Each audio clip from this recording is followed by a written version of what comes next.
बिस्मिल्लाहिर्रहमानिर्रहीम। अस्सलाम वालेकुम। आज हम पढ़ेंगे class 12 physics unit number 14 and 15। Faraday's law क्या है?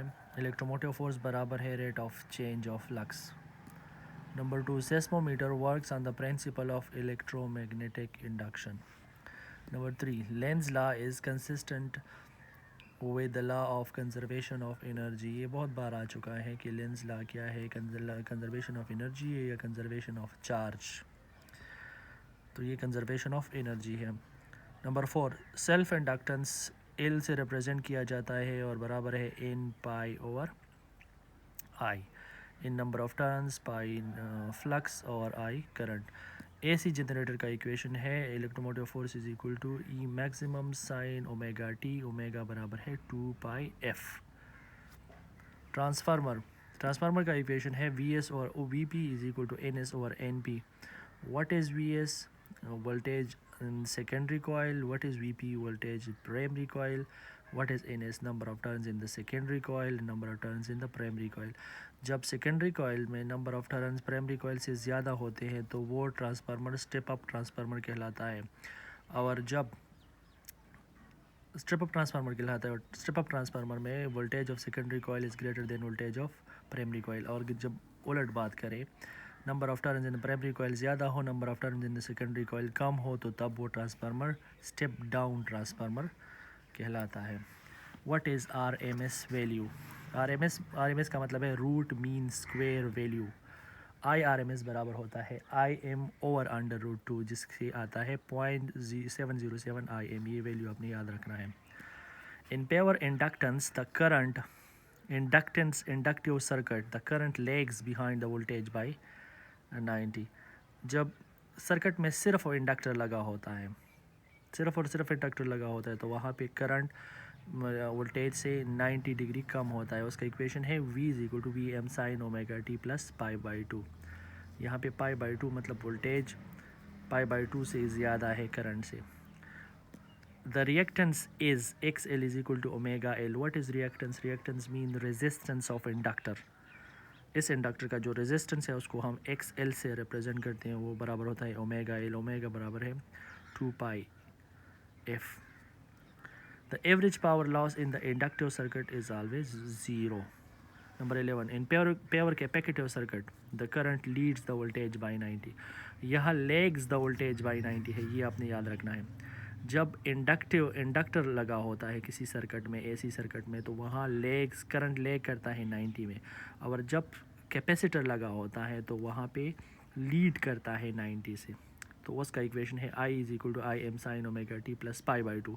यहाँ पे V is equal to V M है, यहाँ पे I is equal to I M है। तो यहाँ करंट लीड कर रहा है 90 डिग्री से और यहाँ करंट लेग कर रहा है 90 डिग्री से। ये इंडक्टर की बात हो रही है, यहाँ कैपेसिटर की बात हो रही है। जब इंडक्टर कनेक्ट हो तो वो लेग करता है 90 से, और जब कैपेसिटर कनेक्ट हो तो वो लीड करता है 90 से। और कैपेसिटिव रिएक्टेंस बराबर होता है X C is equal to 1 over omega C. ये ओमेगा एल के बराबर है, ये 1 ओवर ओमेगा सी के बराबर है, और ओमेगा की वैल्यू है 2 पाई एफ। नेक्स्ट है 13, R L series A C circuit. R L का मतलब है, आर का मतलब रेजिस्टेंस, एल का मतलब इंडक्टर। जब आर एल सीरीज़ में लगे हो तो उसका एम्पिडेंस या रेजिस्टेंस बराबर होता है R square plus X L under the root. Impedance का मतलब है इसका कंबाइन रेजिस्टेंस, इन दोनों का कंबाइन रेजिस्टेंस एम्पिडेंस कहलाता है। क्यू फैक्टर बराबर होता है x L by ratio of x L in are, मतलब इंडक्टर रेजिस्टेंस और रेजिस्टेंस का रेशो क्यू फैक्टर कहलाता है। What is Q factor? Q factor का मतलब है क्वालिटी फैक्टर। जब इंडक्टर्स का रेजिस्टेंस ज़्यादा होता है तो वहाँ क्वालिटी उस चीज़ की ज़्यादा अच्छी होती है। R C series A C circuit में एम्पेडेंस बराबर होता है R square plus X C square under the root. ये दोनों इक्वेशन सेम है। यहाँ पे इंडक्टर कनेक्ट है, यहाँ पे कैपेसिटर कनेक्ट है, तो यहाँ पे एक्स एल की जगह एक्स सी आएगा, बाकी दोनों सेम है। और जब तीन कनेक्ट हो सीरीज़ में, आर एल और सी, मतलब रेजिस्टेंस, इंडक्टर और कैपेसिटेंस तीनों किसी सर्किट में कनेक्ट हो, तो उसका इम्पिडेंस बराबर होता है Z is equal to R square plus X L minus X C whole square under the root. जब एक्स एल एक्स सी के बराबर होता है, मतलब ये दोनों आपस में बराबर होते हैं, तो ये दोनों एक दूसरे के साथ ख़त्म हो जाएंगे, तो फिर जेड आर के बराबर होता है। इस कंडीशन को रेजोनेंस कहा जाता है। जब एक्स एल और एक्स सी बराबर होते हैं तो जेड उस सिचुएशन में आर के बराबर हो जाएगा, क्योंकि ये तो ख़त्म हो जाएगा। तो इस सिचुएशन को रेजोनेंस कहा जाता है। और रेजोनेंस फ्रीक्वेंसी बराबर होती है 1/2 pi L C under the root. For maximum power transfer the load impedance should match the source impedance. एक लोड होता है, एक सोर्स होता है, जब दोनों बराबर होते हैं तो उस टाइम में पावर ट्रांसफ़र मैक्सिमम होता है। A capacitor is perfectly insulator for a direct current. Capacitor direct current के लिए परफेक्टली इंसुलेटर होता है। इनके इन चौक कायल एक्स एल मतलब inductance resistance is always greater than resistance. In AC system, we generate sine wave form because it produces least disturbance in the electrical circuit. Thanks for watching.